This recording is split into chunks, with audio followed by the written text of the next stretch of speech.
Emily, we're professionals. I'm recording. Okay. Welcome to another edition of Trail Runner Nation. My name is Don Freeman. And I am Scott War. And today, Emily Halnon is joining us. She's a trail runner and a mountain athlete based in Eugene, Oregon. Emily set the fastest known time on the 460-mile Oregon section of the Pacific Crest Trail recently.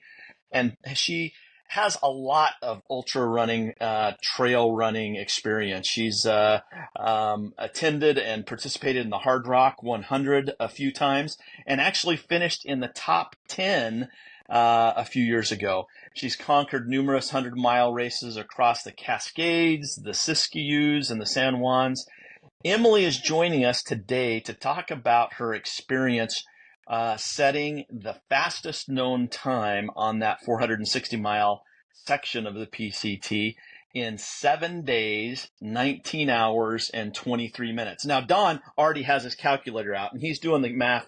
It's almost 60 miles a day for 7 days. So this is a pretty amazing feat. And she wrote a book about it, and we have that book. Here it is. If you're watching the YouTube simulcast, it's called To the Gorge: Running, Grief, Resilience, and 460 Miles on the Pacific Crest Trail. Emily, thanks for joining us. To start off the discussion, after running marathons and ultra marathons, why did you decide to tackle a 460-mile FKT on the PCT? That's a lot of Yeah, well, that's a lot of initials. FKT on the PCT. so many acronyms. Yeah, lots and lots of acronyms. Well, thank you first for having me. It's a pleasure to be here. I could give a very long answer to why I decided to run the 460-mile Oregon PCT, and so you can stop me if I go on for too long. But I guess the quick backstory is that I lost my mom to a rare uterine cancer in January 2020, my mother, Andrea. And she is every single reason that I am a runner in the first place, because she ran her first marathon the year that she turned 50. And I think it's very, very hard to watch your 50-year-old mother run a marathon and not feel pretty inspired to do the same thing. And so that's what introduced me to running and got me into running. I did my first marathon a few years after that, and she actually joined me for it and beat me by 20 minutes as I learned just how hard it is to run a marathon. And she was on her fourth one at the time and knew what she was doing, and I think took some pride in beating her 23-year-old daughter by 20 minutes that day. And Emily, I'm gonna jump in and just ask a question. So hold that thought where you were going. What is it that you wish you would have known before running that first marathon that would have been very helpful piece of information to get you over that 26.2 mile finish line? What was missing from your experience? Well, I mean, I did get over the finish line. It just didn't look pretty the way that I got over the finish line. I think, and my mom told me all kinds of things, and I just should have listened better. But I was 23 and, kind of not doing that, not listening to my mom. My key mistake is that I went out entirely too fast, and she told me not to do that. We were doing the Marine Corps Marathon, which has like 30,000 runners. She said, like, really just relax at the start. You're going to waste a lot of energy if you're trying to get around people. And I did everything that she told me not to do and wasted lots of energy getting around people. I went out very fast. I was like, I'm so awesome. I'm going to qualify for Boston today. I was made to do this. I'm great at marathons. I'm a natural. And then I hit a wall at like mile 12, which is not when you want to hit a wall. There's not a wall there. That wasn't a wall at all. No. And it was like around the halfway point that I watched my mom run by me, but because there were 30,000 people, she didn't see me. And then I started crying for her in this like small child way, like, Mom, Mommy. And she couldn't hear me either. And she just was like cruising by in this very smart, steady way. And then I think I positive split by, I might get this wrong, but I want to say like an hour and 40 minutes. It was dumb. Like it was my positive split was very impressive as far as positive splits go. Somehow that didn't turn me away from marathons. I was like, these are great. I'm going to keep doing these. And I think because I'm like probably fairly competitive human being, I wanted to do better than that first disastrous attempt. So, Emily, compare that first marathon where you went out too fast and the last race you did. Did you go out too fast on the last race? No, I just did Hard Rock about like 8 or 9 days ago, and I actually think that I ran one of my smartest runs ever and felt very good about the way that I think I went out strong, but I think I am strong right now, and then finished pretty well for Hard Rock. So I've learned that was in 2007. So 17 years later, I have maybe finally figured out how to execute a run. Now, I was rude and interrupted you as you were going on your story because I thought I had a point that I wanted to ask. But can we pick up where you left off? Yeah. So my mom inspired me to start running, and beyond running her first marathon at the age of 50, she did many extraordinary things in both sports and life. After that, including when she turned 60, she decided that she wanted to start doing triathlons. So like learned how to swim as a 60-year-old woman so that she could do triathlons. She also went skydiving that year to celebrate her birthday, which I have since done. On her 70th birthday, I went skydiving, and I had always had a lot of awe and appreciation for the fact that my 60-year-old mother went skydiving. But after actually sitting on the edge of a plane myself, ready to, take that 10,000 foot jump, thinking about my 60-year-old mom doing that, I'm just like flooded with so much admiration for her. And then she was diagnosed with a rare and aggressive uterine cancer at the end of 2018, and she lived with that cancer for about 13 months. And the way she lived with cancer was just truly stunning. She of course felt all the hard and dark parts of living with cancer, but she also insisted on continuing to live in her really brave and wholehearted and joyful way. One of my favorite stories about when my mom had cancer is when she lost her hair from chemotherapy. She at first felt very ashamed of being bald and really scared to go out in public. And then she started to feel like she didn't want to let cancer take away her ability to leave the house and not feel scared and ashamed. And so she started leaving with just a little bit at a time, like going to the gym and doing a couple miles without her hat on.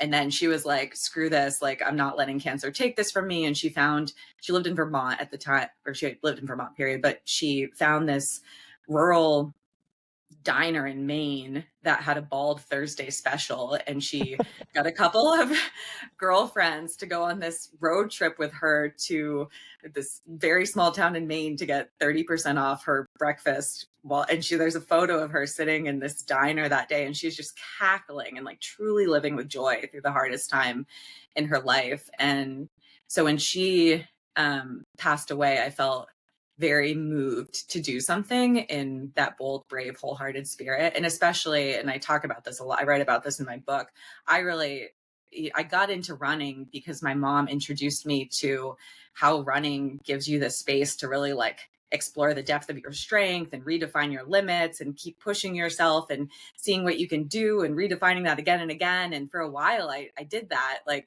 we just discussed, I started with a marathon and like, I've run Hard Rock in the last 3 times in the last 3 years. Like I guess that's after the run, but I had run 100 milers and kept pushing myself. And then at some point I recognized that I had really stopped doing that and I wasn't running in that way anymore. And meanwhile, my mom was just continuing to live in this extraordinarily courageous and beautiful way. And when she passed away, I really wanted to reignite that relationship with running. So I was like, okay, I need to find like the biggest, scariest, hardest run that I've ever done and maybe can't do. Like I talked about, I wanted to run something that was punctuated with a question mark and trying to run 460 miles across Oregon and trying to do it faster than anyone else had done felt like it checked all the right boxes for me to do that. Emily, I'm curious. Reading the book and listening to your passion telling your mom's story, as she went into this diagnosis and treatment of cancer, do you think she drew on any of the experiences she had as a runner and doing hard things? What did you see there? Definitely. Yeah, I mean, I think for sure I flew home right after her first surgery in January 2019. And when I first got there, she was in recovery from the surgery and could barely leave the couch. And then I think, she really wanted to look forward and look at ways that she could keep living in her Andrea Halnon way. And while I was there, she started just like our house was this 4-room configuration around a chimney and a wood stove. And she used to she started by just walking around the wood stove and she was a rule follower. So she was like, what my surgeon tells me I can do is what I can do. And then she was just kind of like, but today I can do this. And then it was winter in Vermont and there was this fresh snow. And within a week of me being there, probably, she was like, I want to go outside. And you could just see this like twinkle in her eye of like, I want to go outside and be in the snow and be in this beautiful place. And so she got dressed and went outside and she looked, I write about this in my book. She looked like a child on a snow day from school, just like lit up with the magic of it. And then she was like, I think I can walk to the end of the driveway and then the end of the road. And I think the way she approached her recovery and re-engaging with her life was this very putting one foot in front of the other and not getting overwhelmed by how far she had to go from this horrible diagnosis and continuing to be in treatment for a really grim diagnosis, hard cancer for a long time. She didn't let the immensity of what she was trying to do overwhelm her. It was like, how can I, keep taking that next step and what will help me through that, just one foot in front of the other. And I think thinking about how she approached that feels like she did it in a very I know how to get through hard things. I know how to keep taking that next step and keep putting one foot in front of the other. And when you zoom out, maybe it feels so big and impossible, but when you just focus on what do I do to do the next thing that I can do. And being brave enough to do it, not knowing what the outcome is. And I think that as you just explained, you had done so many 100-milers that you weren't doing it necessarily for, can I finish 100 miles? You knew you could do that.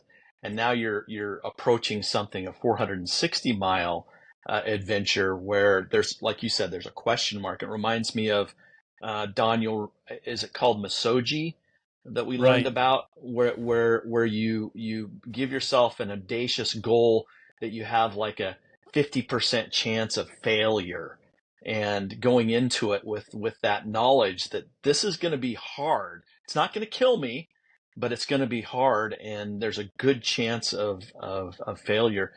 What was your mindset as you decided to do this? I mean, what chance did you give yourself for finishing or breaking the record? Yeah, that's a great question, Scott.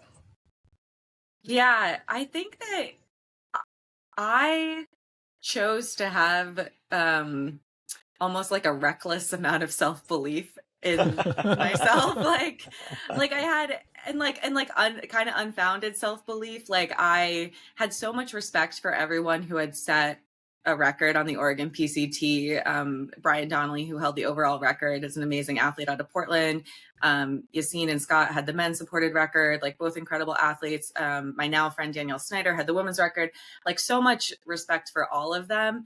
And I almost feel like I couldn't let myself think about their athletic strength too much, because I think I would have talked myself out of it. Instead, had to focus on just choosing to believe that I had a chance. And I'd never done anything like that. So it's not like I had evidence or stats to support my belief that I could do it. I just had to be I think I could do it. And I think what I really leaned on is that I think these multi-day efforts, and once you get into such an immense distance, the mental component is so huge. And I have always, since a very young age and as a very young athlete, recognized that I have a lot of grittiness and tenacity and mental strength. And so I think I just was well, I think that's going to carry me really far. And but I think you have to kind of just believe that you can do some audacious things, because if you don't, then you're never going to start, or you're not going to give yourself a reason to keep fighting for it. Thanks, Mom. That apple fell right next to the tree and didn't roll at all. Jumping out of a plane at age Yeah. 60 is something that you don't normally do if you don't have that kind of a spirit within you. So Yeah. I'm curious. So you've done the traditional hundreds. I'm air quoting traditional ultras. How did you prepare for this multi-day challenge? Had you done some multi-days prior to this? No, So I did nothing like. how do you graduate from a 1 day, half a day, 50K, 50 miler, 100K, 100 miler to a multi-day fast trip on the PCT? How did you approach that? Yeah, it's interesting because the like actual physical training for it, like the, whatever 6 or 7 months that I was training specifically for it, I don't think looked radically different from training for like 100 milers that I had done. And I think part of what I needed to think about going into it was like I I had been ultra running for I think 7 years before I decided to take this on, and had done maybe 5 100 milers in that time. And I looked at it as kind of a culmination of that experience. Like it's something I don't think I could have taken on as like a first year ultra runner, but because experience and problem solving and all that stuff plays so much into your ability to succeed at something like that. And I think I had an awareness after 7 years of ultra running and training for 100 milers of like what my sweet spot was for what kind of mileage and volume I could do that would help me be as strong as I could be without breaking me. And I think I've like, you build on that over time. So maybe I built on that a little bit, but I think I knew that I couldn't just be like, well, this is almost 5 times as big as any other run I've done, so I should train 5 times as hard as I ever have before. It Right. was like finding the right balance, right? And instead playing with things like, I've always loved doing back-to-back efforts for getting ready for these big runs, but thinking about like what is it going to look like to be running almost 60 miles for 8 straight days, and what kind of thing will help me prepare for that. So I did things like, there was a weekend where like I drove up to the Gorge to do I think about a 30-mile run with friends, and the Columbia River Gorge is 2.5 hours from Eugene. So it was just a long day of like, you have to drive 2.5 hours to get there, run a lot, and then drive 2.5 hours back. And then I got home and made this spontaneous decision to drive to a different spot in Oregon that was about 2 hours away the next day to do another long run. And like, you think about how tired you are after coming home from like a 5-hour drive and like getting ready to do the exact same thing the next day. And so it wasn't physically that much more demanding, but it like, I don't know, tapped into my ability to do something through a tired state in a way that I think helped prepare me for a run. I also tried to think a lot about like the mental tools that I would need. And I did silly things like almost every run that I went on for, maybe not every run, but a lot of the runs that I went on in those months that I was training for it, I would almost always add on to my planned distance to like, instead of stopping at my front door, be like, go run another mile. Because I knew that on the trail, like, you always, like the aid station is always further than you think it would be. Right. I'm like, there are gonna be so many days that the finish line is not when I think it would be. Let's like work on this mental muscle that can keep going past when I expect something to be done. So I did, and then I did, I did do a lot of like quality running. Like I did the Timberline Trail around Mount Hood one day, which is about 40 miles and 10,000 feet of climbing. And then the next day I went to Maiden Peak in the Waldo Lake Wilderness, which is like a 3,000-foot climb on the Waldo course. And I did it as hard as I could. And so like doing those quality back-to-backs where I was tired, but then like still trying to squeeze some really good running out of myself. A lot of stuff like that. I really liked your comment of selecting something with a question mark at the end of it. And Scott brought that up too about, a traditional event where you find something, there's 50% chance that you might make it or not make it. And I think that's where the excitement lies. That's where the uncertainty lies. That means you have to be plugged in 100%, that everything you do, every decision you make needs to be on the target. Because if you slip, it's like walking across a frozen lake. You've got every step you need to listen to the ice. You need to make sure it feels right, because if it doesn't, you're done. And with a long run like that, you have to make decisions and be aware the whole time and not make a mistake, because one mistake can really throw you off, can throw your body into a metabolic chaos, mentally disturb you and lose your confidence. So you have to pay such strict attention for 460 miles or whatever it is, or 100 miles, or a 5-mile run in the morning. You have to be plugged in and listen to everything coming at you to get the most out of it. And the question mark is where the magic lies, I think. Yeah.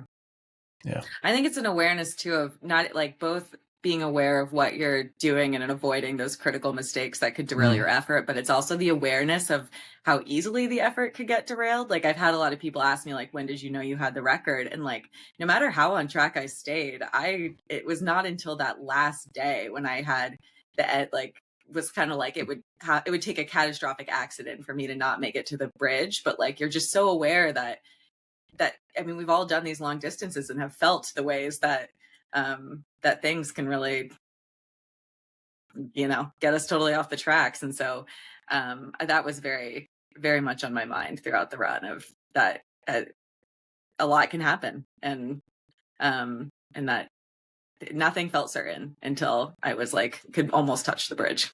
And I'm going to make a comment and give it to Scott, because he does have a question, and he's kindly let me submit mine here. It's like walking across that frozen lake. At any point, you could fall through. You've made it halfway across. You've got 10 steps left. It could still end up in catastrophe at any point where it doesn't hold your weight. So you have to pay attention completely. There's never knowing at a certain point you're going to make it until you hit the finish line or the next shore. Go ahead, Scott. So let's get into the book. The book talks about your journey on these 460 miles. Let's get into how this thing unfolded. You get out there day one. All you got to do is run 60 miles today, right? Or whatever you had planned, 60-ish miles. At what point did you find out that this was different than anything that you've done before? Oh, I think before I even set foot on the trail, it felt really different. And certainly once I started running, I think that first day was thinking about the fact that I was trying to run across this state that I had lived in for several years and was very aware of how big the state of Oregon is, and had spent some time on the PCT and had done all these distances. And I mean, 460, I talked about, like, it felt like I was playing with Monopoly money when I planned out the run, because it was like, I've never done this before. Like, I can say I'm going to run 60 miles on this day and 70 miles on the second day and then 60 miles on the third day. But like, what does it actually mean? How does it feel in my body to do those things? And I think on that first day, as I started taking those first steps, there was a lot of overwhelm of just like, holy shit. I am trying to run across the state of Oregon. I'm trying to do it faster than other people. This is wild. Like, who made this decision? What am I doing out here? And like an interesting thing, both like it can help you and it can really get in your head about running the PCT across Oregon, as you get to a lot of horizon lines where you can see exactly where you came from and exactly where you're trying to go. And on that first day, I remember looking across the horizon and seeing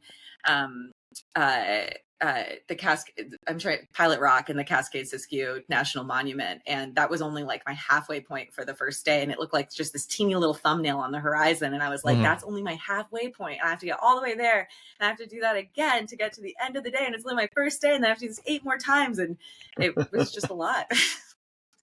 I want to back up just a little bit, because as you were talking, it reminded me of something that I've been thinking about recently. And that is, when you're planning to do something that is a big adventure, do you tell people about it or do you not tell people about it? What was your philosophy going in there? Did you tell all your friends so that it kind of threw you into the water without a life vest, or did you say, you know what, I don't want to use up the endorphin or whatever psychological benefit of telling people, and there's a likelihood this could not go the way that I want it to, So I'm only going to tell a few of my close friends. What was your philosophy?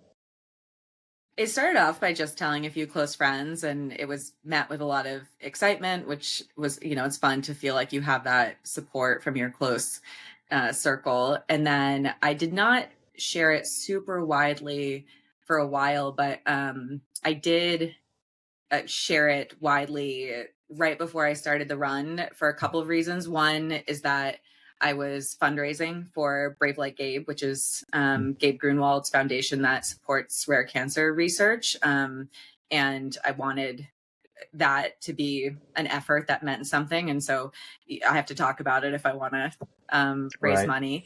And so I did share it for that reason. And then also the spirit of FKTs is to announce an effort, especially on bigger trails before you go after it. And I think especially for women who have been less conditioned, I think, to like own our ambition and to proudly share audacious goals that might not work out. I think that can be kind of hard, and women are very underrepresented. And it's, we're changing that statistic, but I think at the time women were underrepresented by about 5-1 in FKTs. And so I felt pretty strongly about honoring that spirit of FKTs and being a woman who did share the goal ahead of time. So, and it was scary. It was scary to like sit on my phone, like my hand was shaking as I got ready to put it out there, because it did feel like this, absolutely wildly audacious goal. And, to own it and share it was a pretty big thing. So, yeah, I did end up sharing it pretty widely, but it was a scary thing to do that. Now, no judgment to any of your trail running buddies, but at any point of that, did you hear from one of them say, "Hey, Emily, I'll go with you. I'll do this," or was it, "This is on you, girl. We'll watch and support from afar"? It mostly was the latter. I don't think I had a lot of friends who were like, "Yes, that sounds like a really fun thing to run 460 miles in 8 days." But I did have a lot of support, and as you read about in the book, I was beautifully supported throughout, and I did not struggle to find people who enthusiastically and generously came out to support me in the effort. So that was pretty great. So as you're getting into this, even day one, you're going, okay, this is different. What kind of challenges did you find along the way that were different than maybe some other traditional ultras? I mean, the sheer immensity of it was for sure a challenge, both mentally and physically, that was different from other ultras. And it's a great question. Well, I'm sure sleep is a factor Yeah. that you don't typically have with the traditional ultras. How did that play out? Was that a problem for you? I mean, I would have liked more sleep throughout the the week. I think definitely how to execute an effort like that is very different from a 100 or from other distances that I had done, like a 100 miler or other typical ultra distances. Because it felt less like, with doing a multi-day effort like this, it felt less like the clock has started and you are running this distance, and like we're running 100 miles as fast as you can, and then the clock stops, because you do have, like, you can't just run 460 miles straight without sleeping. And so it is kind of like, how do you, like, just the logistics were a lot of like, how do you crew it and support it? Like, where do you sleep? How much do you sleep? And because I was doing it supported and the crewing was a really core part of it, I really felt like I needed to adhere to the schedule that I had set of like the planned effort of like, I need to run this many miles on this day, and then I need to run this many miles on this day, which sometimes meant like, I'm finishing this day at 4 a.m. and then what do you do at 4? Like, how much are you sleeping? And then when do you pick it back up? And what do those breaks look like? And they changed a lot. Like some days I was, like, the first day, I think I finished at like 9:30 p.m. or something, which set me up for a pretty reasonable rest, even getting going early the next morning. But then the next day I had a 72-mile day, and I think I finished at like 2:30 in the morning, which then changes how you feel the next day. So definitely that balance of how you're executing it is very different from a standard ultra. We've talked on this podcast many times that you need to have a definitive why when you enter one of these long endurance events. And that is the thing that that that you need to fall back on when it comes to the point where it gets just hard. You need to have a very definitive why. And obviously, you had a very definitive why. How did that help you? Can you put into words, this memorial tribute to your mother, and how did that help you? I mean, it was huge. It would have taken a really severe accident for me to quit this run. Like it just, to be doing this to celebrate my mom's life and to be doing it to, really to like have a way to stay close to her and have this like home for my love for her. And I think anyone who's gone through really profound loss can relate to how hard it is to not have that person in your life. And yet I felt so desperate for ways to stay connected to my mom. That was all I wanted, was to stay close to her. And this run gave me a way to stay close to her, and a way to like, it gave me this home for I mean, of course that love would have existed without this run, but it gave me really like this purpose and this way for me to show my mom love, when that was like all I wanted to do in the world. And so when it got hard, it got really freaking hard. And in so many different ways at so many different times. And I just wasn't going to stop. Like I just wasn't. My mom was such a powerful why. And I mean, if crossing a highway, a semi truck had like run over my legs, I would have stopped. But I think short of that, like there just wasn't a lot that was going to get me, like it getting hard was not going to be a reason that I would stop running for my mom. And so it really, it was the most powerful why in the world to have this run be for her. Now, I know the answer to this question is going to, and we all do, and I just want to hear it from you that as you're running, can you cite to an example of how your mother traveled with you and pulled you through, and you just felt her presence as you are going through possibly the hardest thing you've ever done physically in your life? Can you speak to that? Yeah, I mean, she was with me for like the whole thing. She was always in my head, in my heart. Like the run was so charged by my love for her. And I think because running had been this thing that she introduced to me, and then this thing that we shared. And so like running was just such a common thread for us through like she was the first person I talked to about running all the time. And like we always were texting and calling, and like we traveled to all these silly runs together. She visited me and we would run to, like, it just was such a part of our relationship. And so to be running, it just was so easy to hold on to my mom through it all. And when it did get hard, like, it was easy to imagine her cheering me on through it, and to imagine that like she would, if she had been around, like I talk about this all the time, but when I did 100 milers, she would refresh the tracker or like be looking for text like every 1.5 minutes through a run. And like she would like break Facebook posting about my 100 milers. Like one of the years that I did Cascade, this is like such a silly mom message, but one of the years that I did Cascade Crest, she posted this thing on Facebook that was like, if thinking about someone translates to speed, then Emily will be flying through Cascade Crest because I will be obsessed with her forward movement. And this was like a Facebook post that my mom put up. So just like, it was so easy to imagine her with me and cheering for me. And it just, she was a part of that run. And I held her very close. I asked that question, knowing that the answer was going to come, and we all probably were in the same spot I was, wanting to hear how you experienced that.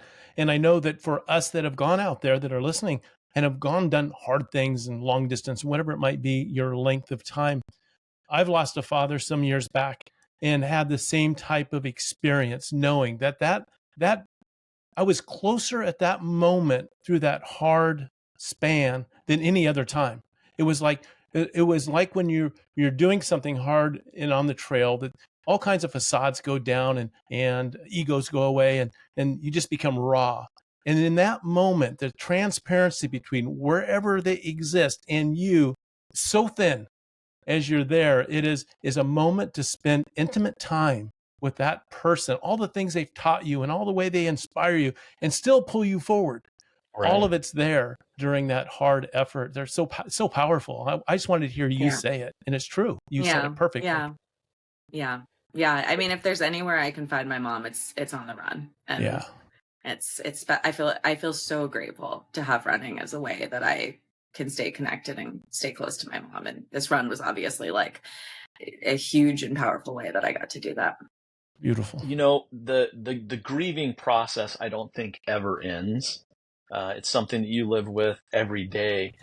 Did this run and having your mom in your thoughts the entire way, did this help progress the grieving process? Did you feel, where are you today in the grieving process as a result of this run? Yeah, I mean, I think it's a great question. I feel like I have a million different answers to it. I'll try and just give you one or two, but it's probably a hard question to answer, and that's unfair, but please try. No, but I mean, I think grief doesn't go away for sure. I mean, I think running in general, like I think having a reason to get out the door and run in order to train for this big. So I lost my mom in January. I did this run at the beginning of August that same year. And so I pretty immediately after losing my mom felt like I needed to start, training for this run, and to have a reason to get out the door through grief, I think was huge. And in ways it felt like my mom was continuing to mother me through grief because I was getting out the door for her. And this running was this thing that, it was on days that I struggled to do it. It was easy to think about times that my mom did it herself through cancer and before. And it gave me a reason to like keep putting one foot in front of the other. And I think running is so powerful through grief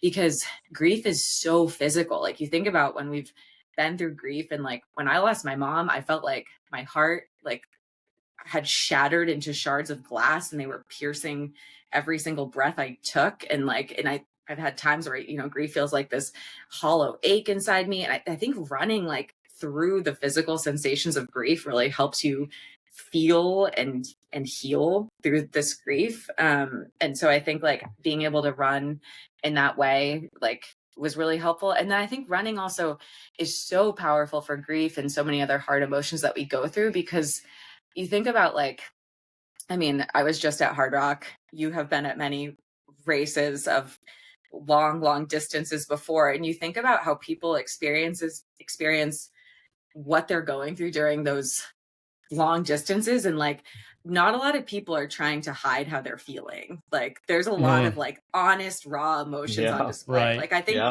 like in society, we're not supposed to show our honest, raw emotions ever. But I feel like in running, like we actually create space for ourselves and for others to feel these really hard emotions. And we say that, and we're like, this is okay. Like you can feel what you're feeling. We know that it's hard. You can keep going. And like, it's okay that you're struggling right now. That's part of it. And so I feel like running also felt like a safe space for me to actually be feeling my grief through the hardest stretch of it. And I think that was a really powerful outlet for me to have as I'm living in this society that doesn't really want me to like ever show a glimmer of my grief to anyone. And then to feel like in running that, and like in the actual 460-mile effort, I didn't feel like I needed to hide anything from anyone and could, be feeling whatever I was feeling. And so, like I said, I feel like I could talk about this for 18 million different answers to this, but those are some of the ways that I feel like running was like an extraordinarily powerful thing in the rawest stages of grief. It's what makes this community, I think, so special. There's the opportunity to drop those facades and that shield, and you're allowed to be yourself or whoever you need to be at that moment, and share it without any judgment, without any, they're there to support you. And probably one of the reasons we love to run in groups, love to run races, people come out and volunteer for races because they get around that. Those runners come through and they deposit some of that with the volunteers, and off they go.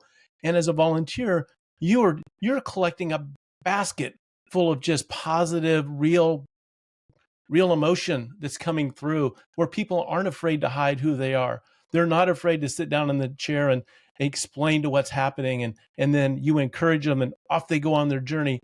If that isn't humanity, with an exclamation point, not a question mark, an exclamation point, there's nothing better than being around the trail community, in my opinion. Well, I think it's amazing. Oh, go ahead. Oh no, Yeah. I think it's so beautiful because we like really don't have a lot of spaces where, and it's emotions at every side of the spectrum. You also see like unapologetic joy and celebration, and like just you really see these like beautiful, like loud emotions of every shape and size and color throughout a run. And like you said, it's like everyone who's there, from the volunteers to the crew to the pacers to the spectators, doesn't look away and like creates, says it's okay. This is a space where you can feel every ridge of these emotions, and we're here to support you. We're here to cheer you on and let you be the human that you are in these moments. It's really beautiful. It should be that way everywhere, right? I jumped in front of you, Scott. It should be it should be that way everywhere. But then maybe the trail wouldn't be special if it happened everywhere, right? So you have mentioned the crew on that participated in this supported FKT. You talk about it in the book. How important was that crew to you? And I don't want you to say, "Oh, well, they filled my water bottles and they gave me food." How important from an emotional, psychological aspect were they on this attempt? So huge, so huge in so many ways. I mean, we were just talking about how beautiful running is because you can feel these emotions, and I think another beautiful thing is the people who are willing, like when we have a pacer who marches through the swamp of our lowest lows with us, and Right.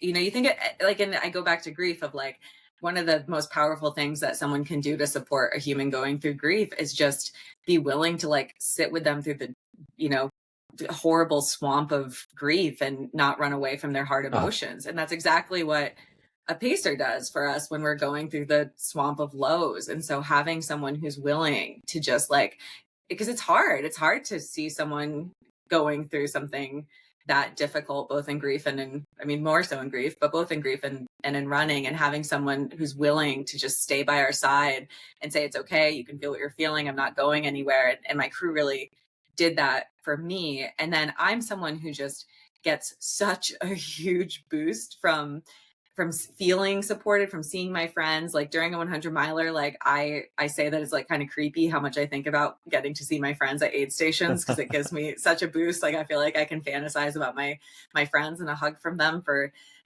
dozens of miles. And so having people along the way who were showering me in support, both expected and unexpected. I had a lot of people come and surprise me with treats along the way and stuff, and that was so huge. And then we don't do this sport alone. Community is such a huge part of it. And so doing the biggest run of my life that felt, like this culmination of the years of trail running I'd done leading up to it. It felt like a celebration of getting into trail running in Oregon and having people who are such a core part of that come out and support me. It gave me like so much to have them be a part of it. And to, it was a big recognition of like, I didn't get here alone. I'm not doing this alone.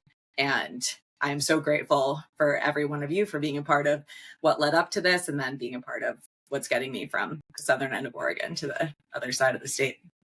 Emily, I'm really enjoying this conversation and the fact about the community.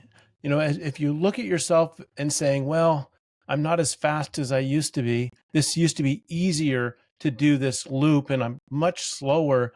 Maybe I'll just quit. But no, it's really about being out there on that magical space, that single track trail that brings all of that in. That didn't change. Your speed may have changed. Your finish time may have changed. But the fact that this community, this trail has embraced you as a runner is the reason you keep going out. The trail doesn't care how fast you finish it. The trail just cares that you're there to participate. And that gives me incentive to not worry about what my watch says, but more about what my heart says. My heart said I had a great time today. My watch, maybe I shouldn't wear this watch, but it's that's why I think we should all stick with it and support one another regardless of the speed we're traveling. Well, and I found, I mean, I think that's true. And I have also found that I am a much stronger and faster runner when I run with joy, and Mm. community and people are a really big part of that. And if I say like, no, I'm not going to run with my friends because I want to go do this workout, and they're not going to do this workout with me, then like I'm probably going to be unhappy and just not run as fast even if I go do that workout. Whereas like if I really prioritize community and sharing the trail and moments with friends, then I have found that that translates to also just being a stronger, healthier, happier, faster runner. 100%. I wanted to bring up a comment that I had a bit back that I wrote down, and is about being on that trail and feeling connected. And the fact, and I'm not the one to first say this or discover it, and I'm repeating it probably from somebody else that repeated it. But running is with the our feet hitting the trail, a form of meditation, a form of prayer that happens as you're moving down. I think it does open up yourself to a lot of these things we experience when we find ourselves in that spot, to put ourselves not into a trance, but just into a space of listening to our breath, listening to our rhythm of our feet, listening to a bird chirping, or a river that's flowing, so waterfall, something. It connects us to to nature and to our existence. Our DNA, I believe, sings with joy when we get out there and do the things that we were probably intended to do for eons. And I think that's Yeah. why it doesn't feel strange. It feels very much like home. I'm back home. I'm on my trail. Mm-hmm. Mm-hmm. Yeah. Absolutely. Hey, Yeah. as I didn't know your mother, but as I read the book and as I hear you talk, um, amazing woman, amazing adventure. Seems like, at the age of 50, she wanted to learn more about herself, so she went and ran a marathon. At the age of 60, she wanted to learn more about herself, so she went and jumped out of a plane with a parachute. Um, it seems like you're cut from the same cloth, trying to learn and experience life. What did you learn from this 460-mile Mm. FKT about Yeah. I yourself? mean, yeah. Well, I mean, I think that that was a big thing that I learned, is that, like I mentioned, I feel like my relationship with running had really changed prior to Hmm. doing this run. It had gotten much safer and more comfortable. And I wasn't putting myself out there and doing those things punctuated by a question mark. And I think I really appreciated that I want to be living in that way that my mom did, and running in the way that this run asked me to do. I think like to run towards something that's punctuated by a question mark is to open the door to possibility. And maybe I wasn't going to cross that door and get to the possibility, but I'm sure as heck not if I never try. And I think going through grief, there was a similar question and decision to make around like, when you go through loss. I think I had the instinct of like, I never want to feel this horribly again. I don't want to hurt this much. I want to protect myself from ever feeling this pain. But of course, Mm, to live that way is to shelter yourself from the right. beautiful, huge love and living that exists when you live in that open-hearted, wholehearted way that my mom had. And that's 100% how I want to live. And I think like this run was a big vehicle in helping me make realize those things, that I want to be running in that way, that I want to be living in that way, living in that more vulnerable, open heart, both living and running in that more vulnerable and open-hearted and brave way. When I That's listen to great. that, an event that you create or that you join that has a question mark at the end, and I think that whatever happened to me, whether I made it or I made it halfway through, wherever it ended for me, that there was something. It's not really not a pass or fail. Did I make it or did I not make it? But what did I learn? What was there for me at the lesson that I needed at that time that only allowed me to get halfway? Maybe that was what I needed to experience so I could look at life in that context, making it halfway through. What did I learn from that? Did this happen to me or did it happen for me?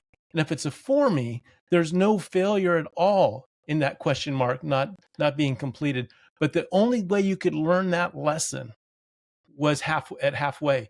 If you made it all the way through, there was no lesson there to take with you. You needed a halfway. Now, I'm not trying to talk people into quitting. If you're on a run right now, Don't stop and turn around. But looking back, sometimes those halfways are very important.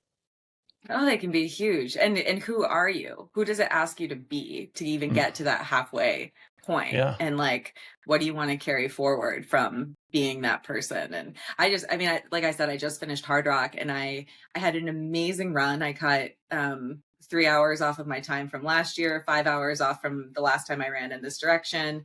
I was a 6-woman, 17th overall, like very happy with so many things about my finish.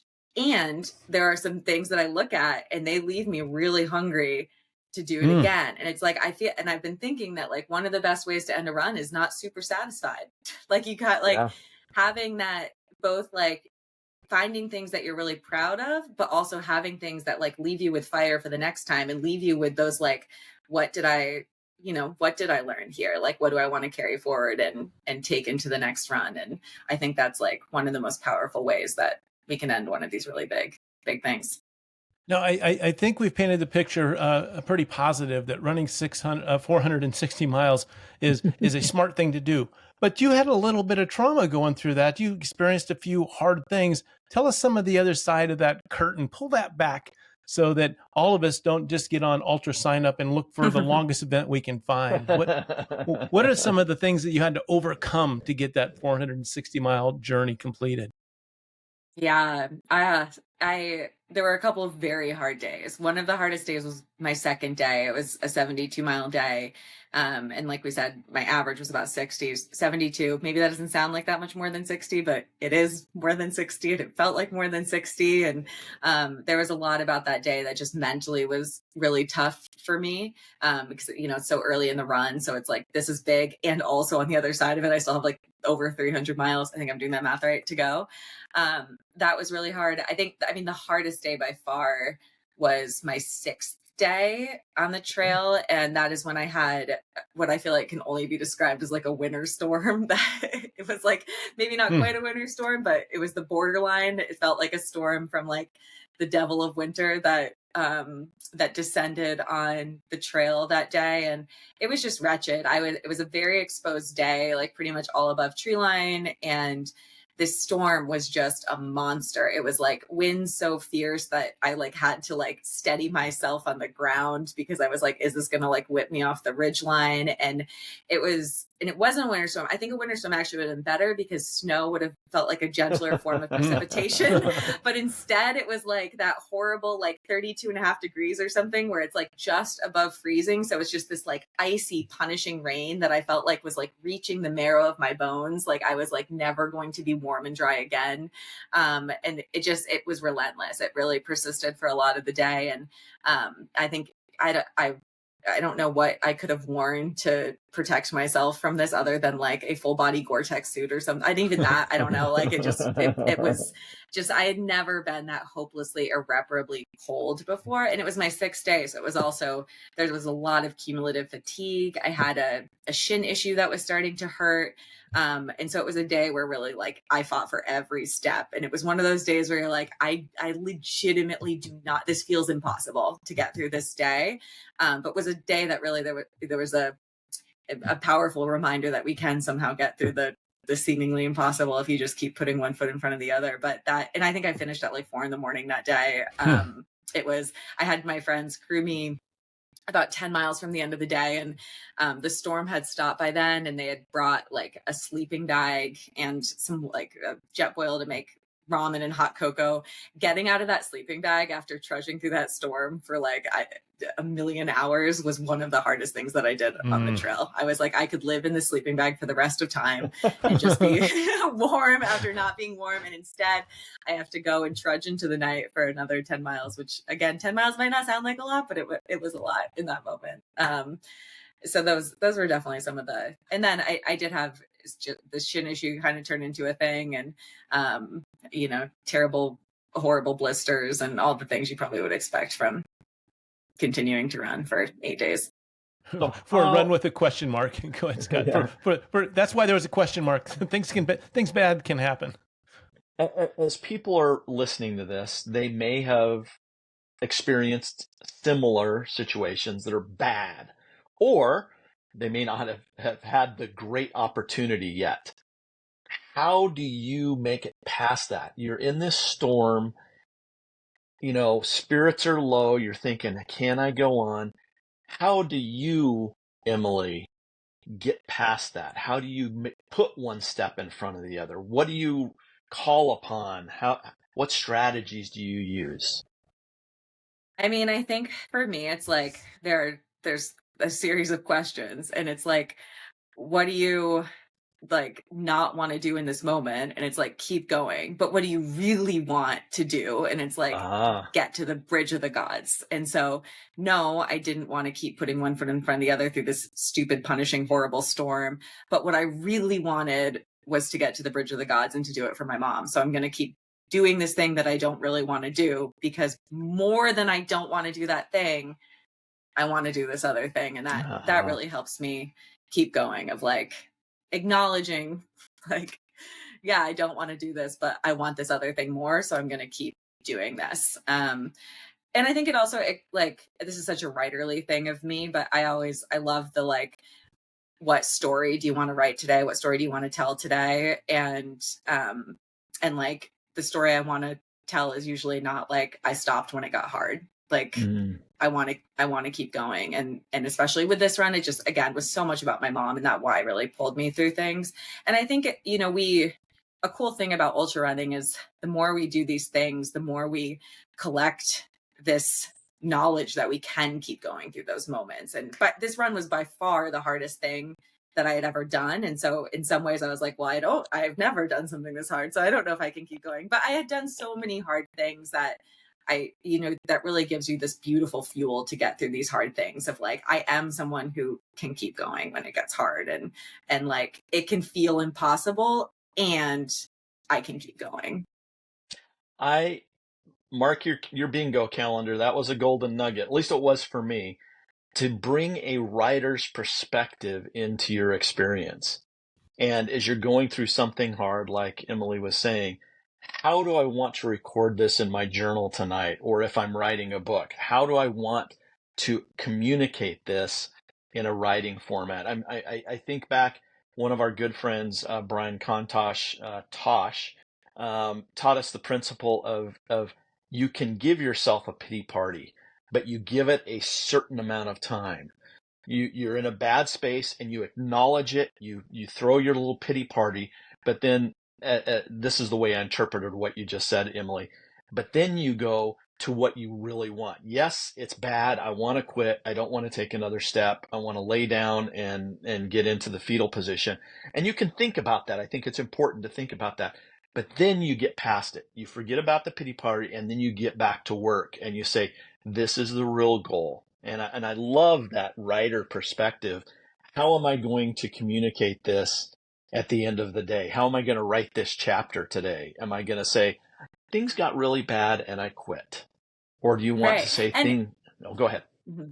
Oh, I mean, keep going. I really like that question too, because you can't hide from it. It's like, you can come up with an excuse that you tell other people, but like, what do you have, that question forces you to be honest with yourself, and to like really ask yourself, like, who do I want to be in this moment? How do I want to respond to this? Like, what am I trying to do today? And like, what do I want to live with after this? And you just, that you can't hide from that yourself. And it's really about like, who do you want to be, and who do you want to like, who do you want to be in that moment? And whether you're writing a book or you're just writing your personal life in your own mind, you're writing something. You're defining yourself in some way, whether it's on paper, digital, but it's inside of you. And so all your choices and the things that you do, add to your own personal story that really only you can tell and feel of who you are. The next time you come across something hard, you call back on that person. Who am I? Can I travel through this? Well, of course I can. 100%. It's not going to be this cold and rainy forever. I know that eventually it's going to be better, and I can survive it. Forward I go, until your friend showed up with the most amazing sleeping bag experience of your life.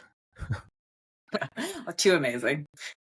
Just like we can talk about how to run a 50K and the experiences of running a 50K for an hour on this podcast, you really don't know what it's like until you actually do it.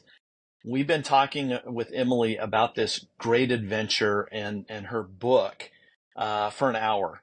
And you now know what the book is about, but you really can't understand what it's about without getting the book and reading it and going page by page and going through each day by day. So we really encourage you to go out and get the book. To the Gorge is the name of the book, Running, Grief, Resilience, and 460 Miles on the Pacific Crest Trail. Emily Halnon, thank you so much for coming on the podcast and sharing your story. It makes me want to No, Scott, we said we can't do that. We can't go sign up for a long event. We warned ourselves. We warned the listeners, don't do it. Give it a day. That's a good point, Don. Hey, thank you so much. What a great story. What a great experience. I do want to say a lot of times we get into a box that we need to race and we need to register for a race and we need to put on a bib. And this is a great example of where you just created your own adventure and you got out, you still did something very hard. You were able to experience it with great friends and just learn something about yourself. So you don't necessarily have to put on a bib. I think initially you probably do just to get the experience, but at some point you can just go out and have a great adventure. So thank you again, Emily. Absolutely. Thank you. It was a joy to talk to both of you. So thanks for having me on. So get the book. So go out. Lace up your shoes. Wait, hold. Okay, you go with yours, Scott, and then I'll go with mine. And then Ryan will decide. He'll probably keep both of them. Go ahead. So lace up your shoes. Well, before you do that, read the book. Get the book. Read the book. Lace up your shoes and go out and run. Mas. Now mine, Scott, here's how I was going to end it. You ready? Okay. Yeah. So go out and find your question mark and get out there and you say run Mas, Scott. That's what you say. Run Mas. No, you say run. I say Mas. Oh, okay. Run and run. Start Fix that, over. Would you, Ryan? See how professional we are, Emily? Go ahead. Start over, Don. Say it again. So no matter what you decide to do, find your own question mark and go out and run Mas. All right. See, Emily, we just have fun doing this, Emily. We don't know what we're doing. I love it. Yes, no, it's good. It's great.